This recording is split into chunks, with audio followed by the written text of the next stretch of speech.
Hello friends, welcome back to my channel. आज की इस वीडियो में हम बात करने वाले हैं कि क्या 5G टेक्नोलॉजी से एयरलाइन कंपनी को कोई खतरा है। तो आइए समझते हैं इस वीडियो में deep analysis with modern affairs. आइए सबसे पहले हम समझते हैं 5G टेक्नोलॉजी के बारे में। सो गाइस, 5G एक लेटेस्ट टेक्नोलॉजी की सेलुलर सर्विस है जो 4G नेटवर्क का नेक्स्ट वर्जन है। इसमें नेट स्पीड और मोर फ्लेक्सिबिलिटी देखने को मिलेगी।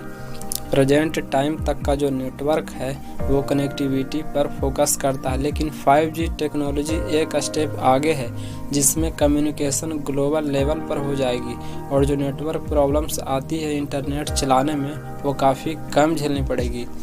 5G internet that is 5th generation.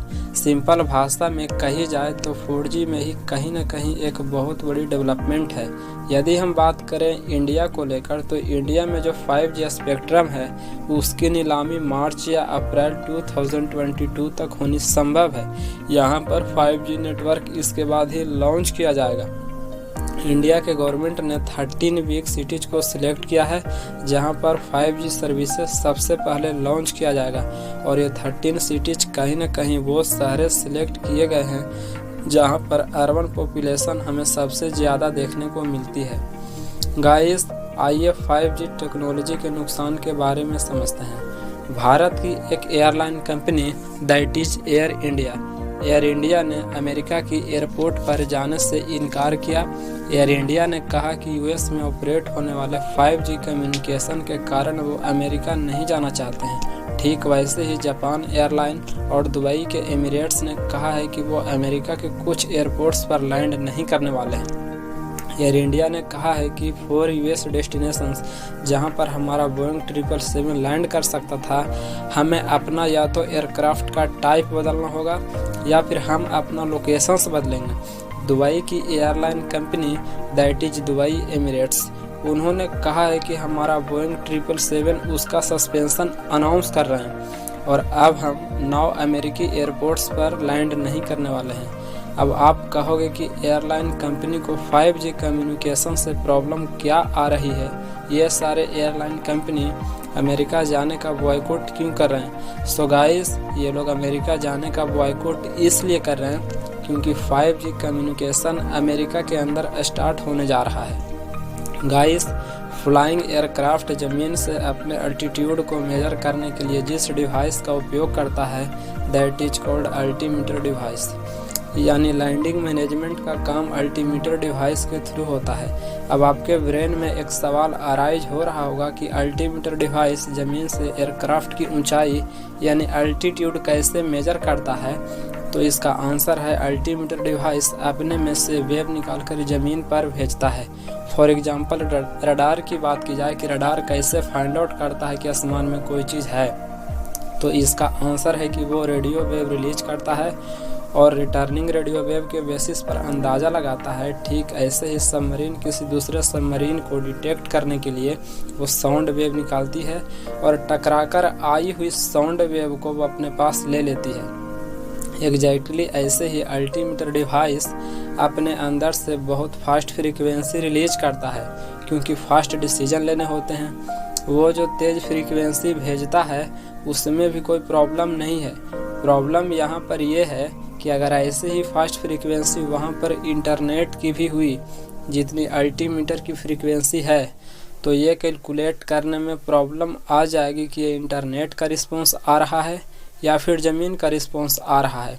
In condition altimeter device जज नहीं कर पाएगा कि नीचे कितनी गहराई है और ऐसे में चैलेंज बन जाएगा पायलट को एयरक्राफ्ट को लैंड करवाने में। इन कंडीशन जब एयरक्राफ्ट की अल्टीट्यूड को ज़मीन से मेजर करने में प्रॉब्लम्स आएगी तो एयरक्राफ्ट को क्रैश होने की पॉसिबिलिटी बढ़ जाएगी जिससे लोगों की मौत भी हो सकती है। इसी वजह से एयरलाइन कंपनी अपने एयरक्राफ्ट को अमेरिकी एयरपोर्ट पर जाने से इनकार कर दिया। अल्टीमीटर डिवाइस 4.2 से 4.4 गीगाहर्ट्ज़ की फ्रीक्वेंसी पर वर्क करता है, ऑपरेट होता है और जो यूएस की गवर्नमेंट द्वारा दी गई परमिशन है वो सी बैंड इंटरनेट की है। यूएस गवर्नमेंट के द्वारा दी गई 5G इंटरनेट की रेंज है वो 3.75 गीगाहर्ट्ज़ से लेकर 3.98 गीगाहर्ट्ज़ तक की है। यानी यूएस गवर्नमेंट ने जो 5G इंटरनेट की रेंज रखी है वो 3.75 से 3.98 गीगाहर्ट्ज है, जो कि अप्रोक्सीमेट 4 गीगाहर्ट्ज के बराबर है। अगर बात की जाए यूरोपियन यूनियन के, तो यूरोपियन यूनियन ने अपनी अपर लिमिट 3.8 गीगाहर्ट्ज रखी है। यानी एक तरफ तो यूरोपियन यूनियन ने 3.8 गीगाहर्ट्ज पर प्रिवेंट या रजिस्ट कर रही है। गाइस, अब मैं आपको एयरप्लेन्स की लैंडिंग में प्रॉब्लम्स के कारण बताता हूँ। किसी भी एयरप्लेन्स को लैंड करने के लिए 4.2 गीगाहर्ट्ज फ्रीक्वेंसी की रिक्वायरमेंट होती है।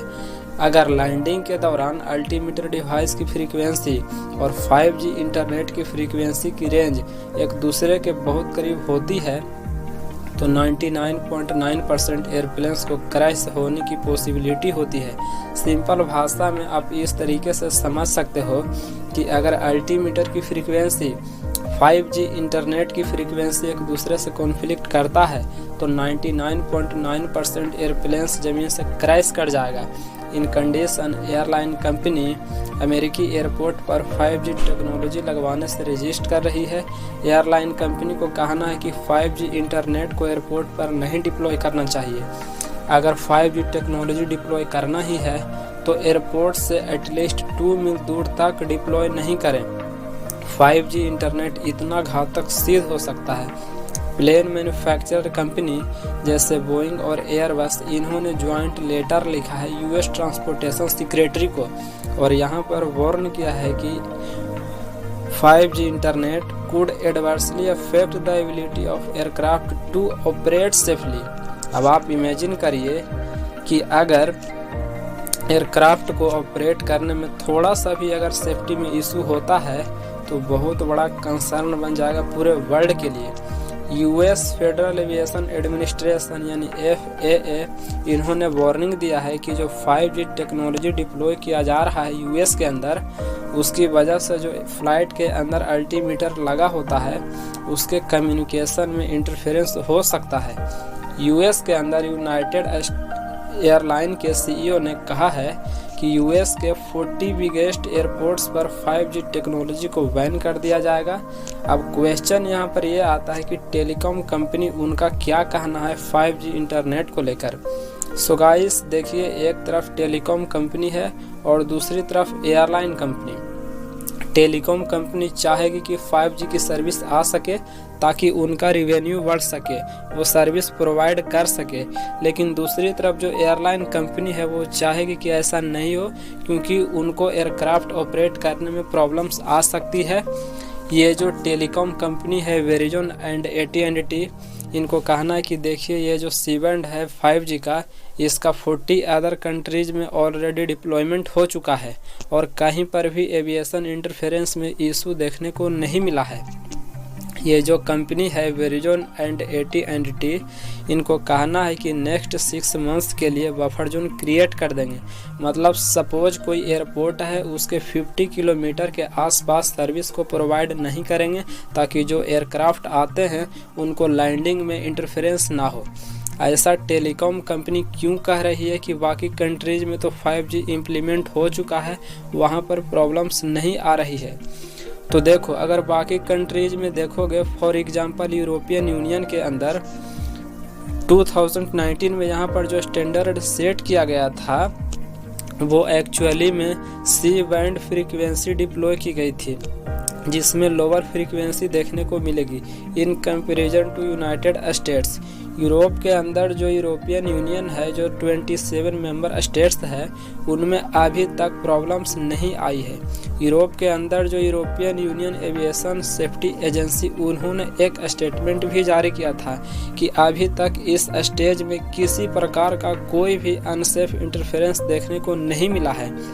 यूएस के अंदर फेडरल एविएशन एडमिनिस्ट्रेशन यही चीज़ कर रहे हैं कि फ्रांस और बाकी कंट्रीज में देखा जाए तो वहाँ पर जो फ्रीक्वेंसी है और अल्टीमीटर की जो फ्रीक्वेंसी रेंज होती है कम्युनिकेशन के, उसमें ज़्यादा गैपिंग है। लेकिन यूएस के अंदर जो 5G का डिप्लॉयमेंट किया गया है वो अल्टीमीटर के कम्युनिकेशन रेंज के काफ़ी करीब है।